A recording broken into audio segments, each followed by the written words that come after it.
실질적으로 북한에서의 검찰은 재판소보다 더 권한이 강하다고 합니다.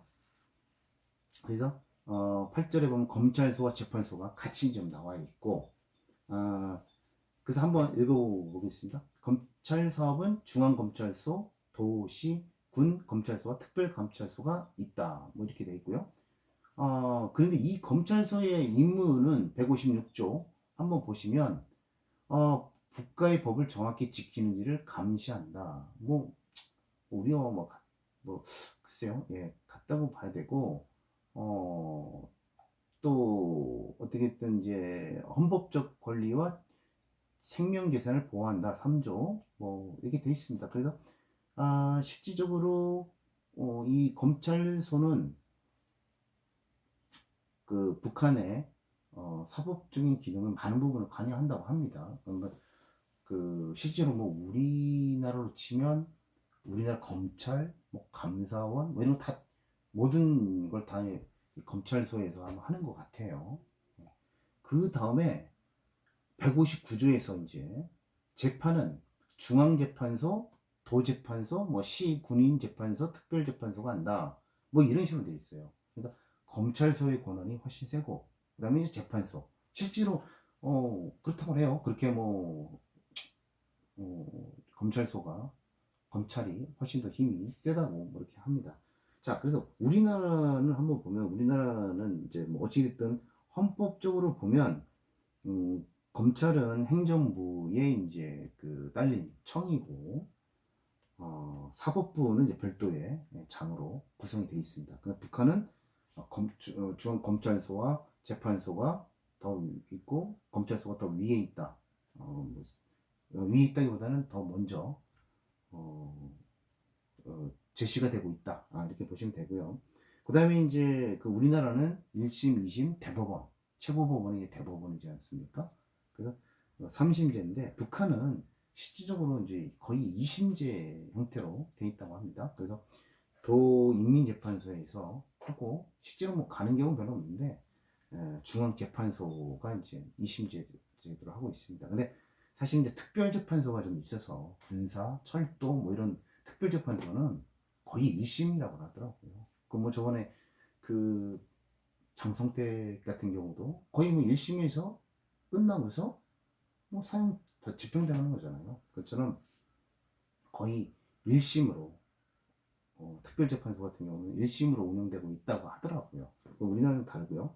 그 다음에 구성이 우리나라의 그 좀 전에 우리나라는 이제 그 사법권은 101조에 보시면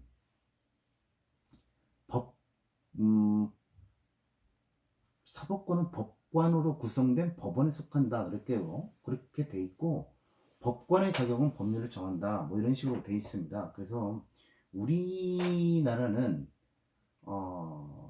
그 103조 한번 보시죠. 103조 법관은 헌법과 법률에 의하여 그 양심에 따라 독립하여 심판한다 이렇게 돼 있어요. 그래서 우리나라의 재판은 법관만이 할 수 있습니다. 법관만이 재판을 할 수 있어요. 물론 배심제 좀 도입했다고 하지만 그거야 이제 뭐 유무죄가 있냐 없냐고 또 우리나라는 또 판사가 법관이 꼭 반드시 구속되는 거 그 결정이 구속되는 건 아니거든요. 일단 뭐 우리나라는 뭐 헌법에 지금 뭐 법관만이 양심에 따라 심판하도록 돼 있어요. 그러니까 법관이 아닌 사람이 재판에 관여한다? 그건 위헌의 문제가 따르는 거죠. 법관만이 그 심판할 수 있도록 돼 있기 때문에 다릅니다. 근데 이제 북한헌법을 한번 보면요. 북한헌법 163조 한번 보세요. 북한은 재판은 판사 1명과 인민참심원 2명으로 구성된 재판소가 한다. 이렇게 돼 있어요. 즉 북한은 판사만이 재판하는 게 아니라 뭐 노동당에서 결정하긴 하지만 어쨌든 그 참심원 재판에 참여하는 참심원 2명이 있습니다. 그래서 3명이 재판을 합니다. 그 옛날에 그 장성태 그 재판하는 거 한번 보셨나요? 거기에 보시면 재판 판사가 있고 양쪽에 참심원이 두 명이 있는 사진을 보실 수가 있을 거예요. 그래서 북한은 꼭 법관만이 그 재판을 한다. 이건 틀린 얘기라고 보이고요. 그 판사 1명과 또 일반적인 그런 그뭐 협동단체라든가 뭐 그 기업소 같은데 그런 데서의 선출된 그러한 참심원들이 재판에 직접 참여를 해서 결정하고 심판한다는 겁니다. 우리나라랑 차원이 많이 다르죠.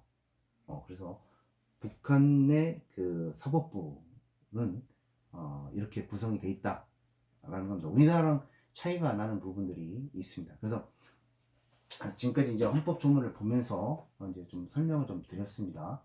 자, 우리 헌법은 어찌됐든 조금 견제는 좀 있지만 입법, 사법, 행정이 별도로 서로 독립돼서 서로 이제 견제와 균형을 맞춰가는 그런 삼권 분립의 그러한 통치 구조를 가지고 있는데 반해서 북한은 최고인민회의가 형식적으로는 최고인민회의가 행정부의 수반인 국무위원장도 선출하고 또 위원도 선출하고 또 내각의 수장들을 다 선출하고 또 심지어는 사법부의 검찰소장, 재판소장까지도 다 임명을 합니다. 또 해임까지 가능합니다. 그래서 헌법적으로만 보면 북한의 최고인민회의는 국가의 주요 헌법기관의 장들을 다 임명하고 또 해임할 수 있다는 겁니다. 우리와는 완전히 다른 거죠. 우리는 뭐 단순하게 동의 정도권만 있는 거지 뭐 해임을 하거나 국회의원들이 뭐 예를 들어서 총리 뭐 건의는 할 수 있지만 해임을 해버리는 아니면 뭐 국회의원들이 대법원장을 해임하거나 이런 건 안 되거든요. 특히 사법부 같은 경우는 더 엄격하게 그 규정을 두고 있는 반면에 북한은 언제든지 해임하고 임명도 할 수 있는 그런 중앙 집중식의 통치 체계를 가지고 있다는 겁니다. 그리고 아까도 좀 말씀드렸지만 실질적으로 보면 형식적으로는 최고인민회의가 모든 권한을 가지고 있는 것 같은데 또 내용을 뜯어보면 이 최고인민회의가 만든 법률보다도 국무위원장의 그 명령이 더 위에 있는 이런 시스템으로 또 돼 있어서 또 어떻게 보면 또 최고인민회의가 가장 권한이 세다 이렇게 볼 수도 없는 어떻게 보면 국무위원장이 더 위에 있는 즉 3권이 분립된 게 아니라 형식적으로 보면 최고 권한을 최고인민회의가 가진 것 같으면서도 또 실질적으로 가보면 또 국무위원장이 또 굉장히 그 권한을 행사하는 데 있어서 그 명령으로 많은 명령으로 행사할 수가 있지 않습니까? 그러니까 또 그런 부분이 있고요.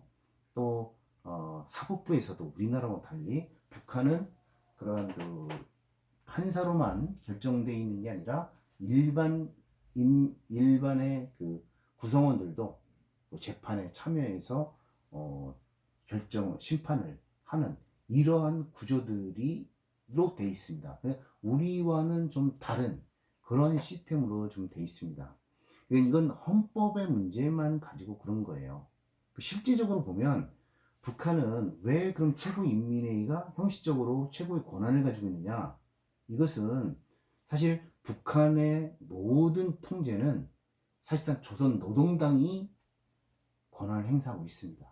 이 최고인민회의, 뭐 내각, 뭐 국무위원회, 뭐 검찰소 이런 것보다도 그 위에 노동당이라는 그러한 집권 체계가 있어요. 자, 북한 헌법을 한번 북한 헌법 11조인가요? 한번 여러분들 따라가 보십시오. 북한 헌법 11조 조선민주주의 인민공화국은 조선노동당의 영도 밑에 모든 활동을 진행한다. 이렇게 돼 있어요. 자, 11조 확인하셨나요? 예. 그래서 북한의 행정기관들은 다 있지만 입법, 사법, 행정 이렇게 해서 형식적으로 헌법에서 3법을 분리는 맞지만 실질적으로 이 위에 조선노동당이 있다는 겁니다. 이 조선노동당의 영도 밑에 모든 활동을 진행하기 때문에 이 조선노동당은 그냥 최고인민회의만 지배하면 되는 거거든요.